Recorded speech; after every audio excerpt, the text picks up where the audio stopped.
Afternoon, everybody. Welcome back. This is day 6 of no social media. Still hanging in there, still going strong. Getting easier every day. Obviously, I don't really think it was really as bad as what I thought it was going to be. A lot of people said it's a lot harder to get off social media, and I think there's some aspects of it. I mean, really the boredom. Trying to find things to do to occupy your time or to fill your time with. Like I've talked about, I've picked up reading again. I've also making videos, editing videos. I had my first family portrait photo shoot earlier this week. So that was exciting. I've never done that before. I hope they like their pictures. I'm currently editing them now. Got a few more to do, and then I'm going to deliver them to them. Hopefully they like them. If they don't, well, I mean, they didn't pay, they're friends, so.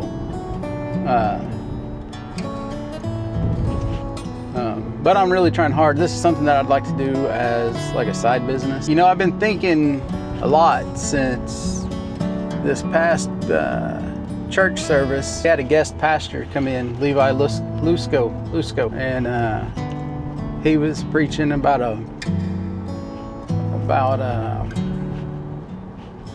spiraling.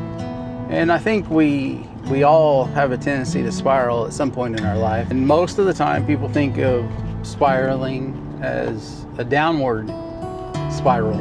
Like he said yesterday that you can spiral upward too. And that was pretty cool. That was a different spin on it, and I hadn't ever thought of it that way. And something that he said really sticks, and it kind of goes along with what I was talking about the other day. The enemy will use distraction. The enemy doesn't have to defeat you. All he has to do is distract you from your call. I think that's what he has done with me a lot. Now, I'm not 100% sure what God is calling me to do with this YouTube channel, with getting off of social media. I'm in it for the ride. What Levi said yesterday was,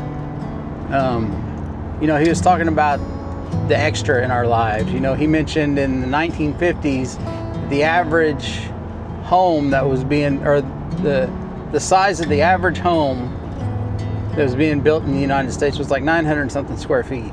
Now, today in 2025, the average square footage of a house being built is like 2,400 square feet.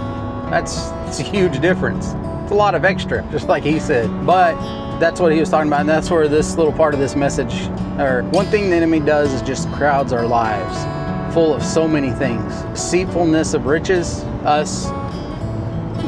Majority of people in America want to be rich, but it's deceiving. Here is, if you think about it, they're probably already pretty rich compared to what some people in other countries have. And then the cares of the world, caring what other people think or caring the way the world sees you. You shouldn't have to. You should only care about the way God sees you. And I'm guilty of this as well.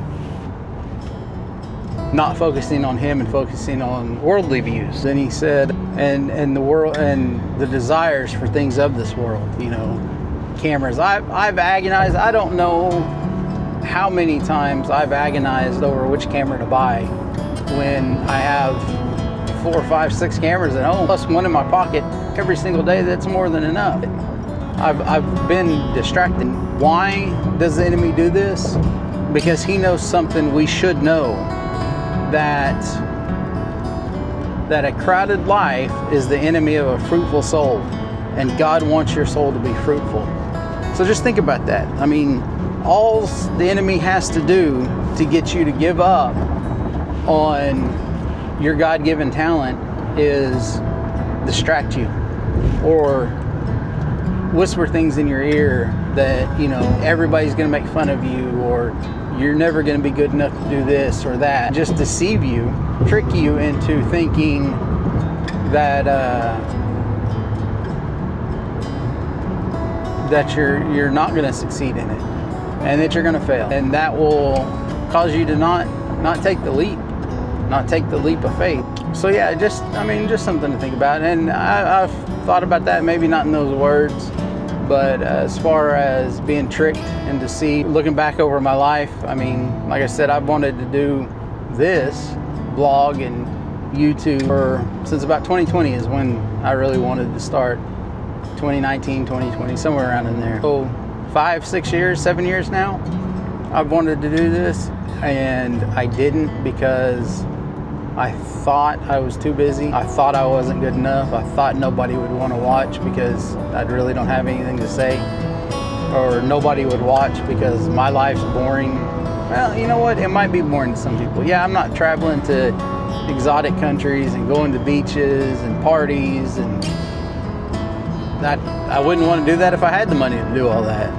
I'm just as happy going to work, hanging out with my family in the evenings, providing for them. But yeah, I mean, those people can do them and they can have fun, and that's just not me. I'd rather go hiking or camping or, you know, out to the movies with my family, enjoy time with my family. To me, that's more important than exotic countries and beaches and all that goes along with that. I'm not saying I wouldn't mind traveling to a different country and, you know, taking in the culture there or going to a beach, but my life's not boring just because I don't go do those things. We have a pretty fun life, me and my wife and our daughter. And I got a granddaughter now, so, you know, I'd rather spend time with her. But yeah, I mean, I say get out there and vlog your life, document your life. Even if you don't get subscribers, or even if nobody ever watches any of your videos, you and your family will be able to look back later on it and be like, man, this is what we were doing then, and, you know, look at how much fun we had going here or there, or whatever the case is. Just go out there and document it. Try not to worry about what people may or may not say. Can't control what people say, can't control what people think, and that's okay. You know, and ever since I found all these vloggers that are vlogging with the DJI camera. Right now I'm on the Action 5 Pro with the mic mini here on my chest. I don't have the strong noise canceling on because I kind of agree with them, the ones that I've been watching. Chris Meets Chris and It's Barry D. The noise of the cars, the noise of my car, the noise of my air conditioner, the noise of the wind rushing past my windows kind of just adds to the ambiance of this video. So I hope that this mic is actually picking it up. If not, man, I'm gonna be like them. I'm gonna start rocking it without a mic, just to get those sounds in there and kind of round out the whole video. I'm really digging what they're doing right now. I do want to start vlogging in public. That'll be a big step because I've never done it, and I think, well, it's just like anything else that's new to you. You're scared to do it, scared to try it, and then, I mean, you're actually really putting yourself out there, walking around people, talking to a camera. So yeah, so thanks to y'all and every other creator that I've been following lately. I'll link some of them down below. Go check out their channels, man. They're great channels, ton of information, ton of inspiration. That's where I get my inspiration from for these videos now. Maybe not, I mean, this series that I'm doing now, the social media detox, but just vlogging in general. And actually just using this camera because, like I said, I've wanted to do this for so long, but I did not want to carry around my Sony camera and my expensive lens and a big old mic. I mean, this setup right here, this whole setup is smaller than one of my lenses. The Action 5 Pro, even this suction mount and this mic mini, it's all smaller than my 24-70 Sigma lens that I have. Less friction to do it. And this is by far less friction. So, like I always say, I'll see you on the next one. Come back for tomorrow. Tomorrow's day 7 of no social media. And we'll see how, it'll be a checkup, see how I'm doing.